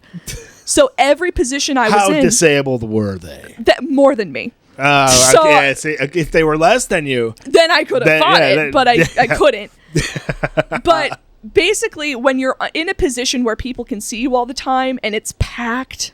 there were many nights where I would go in and the line, and we just never caught a break. You never caught a moment where you could go, and like stop for a second and breathe, because people are looking at you the whole time. Yeah. And that was what caused me to quit. That place is so fun. Because are you going to go back this year? I want to go back this year. It sounds like every year you're like, I got to leave this goddamn place. But then every Halloween you're like, I'm back. If I'm in the right position, because initially the whole thing was like, I need to be somewhere where people can't touch me. I thought, at least, but now it's like I need to be somewhere where I can't be seen. If they can't see me, I'm cool. Like if I'm working a puppet, if I'm working a boo hole, if I have somewhere where I can take a break when I need to, that's fine. But if I'm somewhere where people can see me 24/7 and I'm not allowed to take a break, it's a lot of work. Yeah, it's a lot of work. I mean, Not Scary is so good. It's good for a reason. It is so. You got me so pumped for Halloween right now. Right. You got pumpkin eaters and boo holes. Let's go. I love Halloween. I love Halloween. It's so far from Halloween. It is right now. Which is insane that these sliders. See, now I'm talking terminology. Well, these sliders. Where do you learn to slide, first of all? And also, like, you have to have another job on the side. Like, you should be the full-time slider. You should. It should be. But it's auditions start around June, July. You have to audition? Yeah. So you take all these sliding classes and then you might not even get it? Yeah. Yeah, for real. How many sliders are there out there? So, I mean, they are granted, they are very good at their job. They slide well. You have 5 scare zones in the park. Okay, which are 5 street zones, which are 5 areas where people are walking around trying to scare you, like just in the park. Each scare zone, I would say, has anywhere from, depending on, like 30 to 80 people in each scare zone, depending on how big the perimeter is. You should get out there and do your comedy. I've auditioned it. So every year when you audition, there's an option where you can like propose a character. And my first year I auditioned, I proposed a character I was calling Julie Bones, and I wanted them to build something where it was my face, but then my body was like a skeleton, and I would like puppeteer the skeleton. And I would tell shitty, like, child jokes for kids. I wanted something to where, like, if your kids were too scared, you can put them in front of me and I'll just tell knock-knock jokes for an hour. So you could go do your, like, I'll babysit your kid and I'll tell him jokes. You go do your own thing. It never got approved, obviously, because I never did it. Yeah, these kids are never getting left alone there. Yeah, no. But I still think it would be really funny if they did, like leave your kid here, we'll tell him jokes, because I'm so sick and tired of seeing kids get dragged into mazes that don't want to be there, that are too scared to be there. Well, you can't trust the public. You can't just leave your kid. No, because your kid's gone. If you leave your kid there, gone forever. I think theme parks are a little different. There's some more security at theme parks than if someone's like, hey, someone's trying to snatch a kid. Have you seen these Disneyland fights? They're insane. Yeah. And they're happening recently, like. But when was the last time you heard of a kid get abducted at Disneyland? Well, yeah, because their parents don't have the Julie Bones telling them comedy. Like, okay, if I'm a pedo, I mean, I feel like a theme park is number one place to go. Yeah, but they tend to have the best security, and they tend to be because there's always those plainclothes security people in theme parks. You never knew who's actually working there or not. I would love to have that job. That's my dream job, honestly. Plainclothes security. Plainclothes security. Have an ear. You gotta move up from leaner to Julie Bones to plain, because I want to have the luxury of being like in a theme park every day, like leisurely. But then if someone's like, "Hey, go over to Ghost Rider," someone's being weird. It's like, okay, I got you. You know how you could really scare people if you dress like a theme park security and handcuff people. Then they'll be like, oh, "Are you really handcuffed? What did I?" Then they're really scared. Then they're scared they're going to jail. This is a little too real. Well, that was fun. Well, I don't know if I ever told you. They should handcuff people going into the mazes. That would be 10 million times scarier. It would make it scary for the guest. It would also make it safer for the monsters because it would keep you from touching us. We're sick of getting touched by guests. Did I just come up with $1 billion idea right now? I mean, I don't know how they'd get away with it, but it would be nice. Well, you sign a waiver, or whatever. Every time you buy a ticket online, you click the I agree, so you put it in there. Yeah, but every maze you go into, you get your hands tied behind your back. Or something like that. That'd be nice. I mean, and it's way scarier for you. Yeah. And it's way safer for you. It is. It would be. I mean, that would be. I mean, minus the bungee snapping. Minus the bungee snapping, Get better bungees. Yeah. I think next year they will. I think next year they're going to That's what they said last year. And then, R.I.P. Sean. Shit. But, I mean, I guess Sean was ziplining, so they need better zip lines. Yeah, I don't know if anything went wrong with the zip lines. We had 3 zip liners in the maze. We had the room where one was on each side, and then we had a room where one was zip lining from the ceiling, like above everybody. These people you guys are maniacs. Are all these people actors? No. Well, some of them are. Some of them are just kind of nuts. Clearly. But it's like, if you're not gay, if you're not autistic, you are the 1%. You're like the 1% who, if everyone there's either gay or autistic or both. Yeah. Oh, yeah. And if they don't know they're autistic, they're autistic by talking to them. And if they don't know they're gay, they're gay by talking to them. Yes, exactly. That's why I love working there. Because it's it is, the freaks come out, yeah. When I go to Badger, no matter who's there, I am the gayest and most autistic person in the room. When I'm at Knott's, I am so normal. I am so average. I am Regina George when I am at Knott's Scary Farm. There is no one more off the spectrum than me when I'm there. Just in comparison to everyone else. Yeah. It's oh my God. I mean, it sounds amazing. I've had jobs that I loved. I've never done the whole dress up thing. But I used to work at this restaurant. It was so fun. But it was just us. I mean, we're not autistic or gay, but there were autistics and gays. We just didn't hang out with them. But that was when I was a bully when I was young. Oh, that makes sense. No, I wasn't. I mean, we were a bully. We just didn't hang out with them, Mm-hmm. But I mean, it seems like it seems like a little fun. It seems like another little fun community, it is. Kind of like the stand-up community. Oh yeah, even though it's far. Knott's is an hour and a half away. Depends on traffic. If you're sitting in traffic, it's about an hour and a half, 2 hours. If there's no traffic, it's 45 minutes. All right, that's. Is it Anaheim? It's farther. It's Buena Park, which is just north of our Anaheim. Yeah. Okay. Yeah, Knott's is fun. Knott's, that was so fun. Knott's is fun. If I'm not doing Knott's this year, I was thinking about doing Universal this year. Well, it's right there. Exactly. Every Universal's year, so close. Also, they're great. The Halloween is so good there. It's good, but it's different because it's always busy. It's because my whole thing with Knott's, especially this past year, was the 50th anniversary. So when it was packed, it was packed.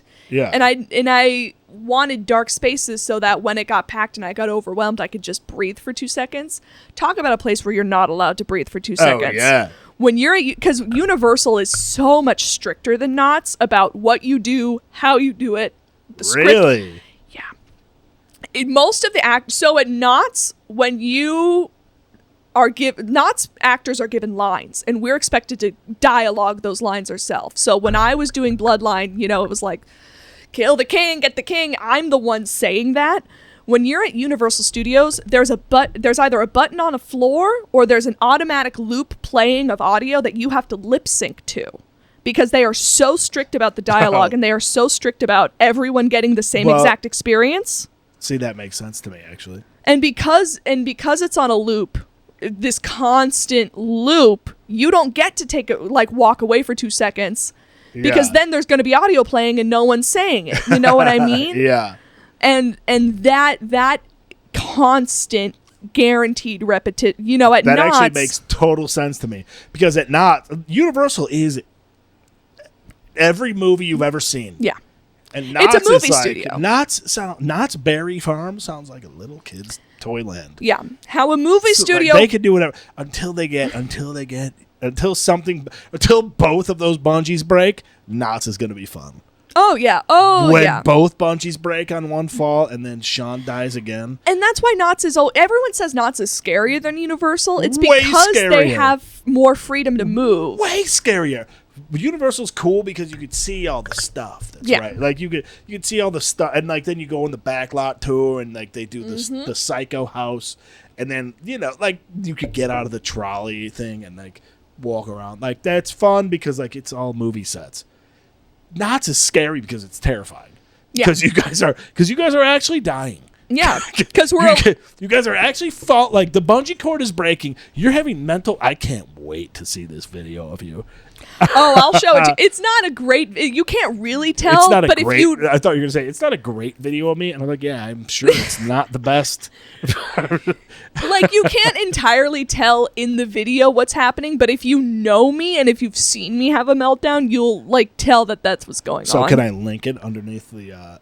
Honestly, if you want to, I'll let. Yeah, sure. Yeah, I'll send you the link, and if you want to put it under the video, you can. All right. So what concert are we going to next? By the way. Oh shit! Before we sign off, so I didn't. By the way, so I went. We went to Kesha together. Yes, we did, and it was so fun. So fucking. It was. We met. We had a whole friend group. we made a friend. No, you made a whole friend group. I did. I came in and you were like, "Here are our friends." Which was the first time that it's almost always I walk up and Tom goes, "Hey, Elise, Yeah. Here's our friends that I've just made." Yeah, it was a big change. A huge change, quite refreshing. Also, I didn't know that Kesha was such a gay icon. Oh, huge! I was unaware about this. Yeah. I just knew she had hits. Nah, man. I thought Pitbull was going to come out. He didn't. No, Pitbull never shows up. Oh, it would have been so awesome. That would have been cool, though. But no, I didn't know she was such a gay icon. I show up, and I'm like, okay.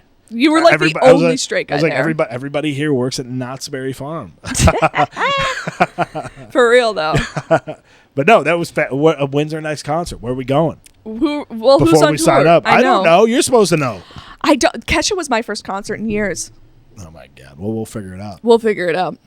What shows you got coming up? I have a show at Ha Ha's coming up on March 10th, and then I have back-to-back shows. Ooh, the Sunday before St. Patty's Day. Yeah, Sunday before Patty's. And then I've got back-to-back shows, I think, at Comedy Boulevard on the 22nd and 23rd. Love Comedy Boulevard. Love it. Great place. They're great. And they're great people. Oh, yeah. Fantastic people. It's a good joint. Mm-hmm. I haven't been in like a few weeks. I got to get back. Yeah, I do too. I love it. Mm-hmm. And I am Tom Carlos Kelly on Instagram. I am Baba Duke on Instagram. Oh yeah, you are. I am. Every time I had to tag, like it was, oh yeah, Baba Duke. BABADUKE. Yeah. Nailed it. Guys, thanks for tuning in. Hell yeah. We'll see you at Not Scary next time. Hell yeah. Peace. Peace out.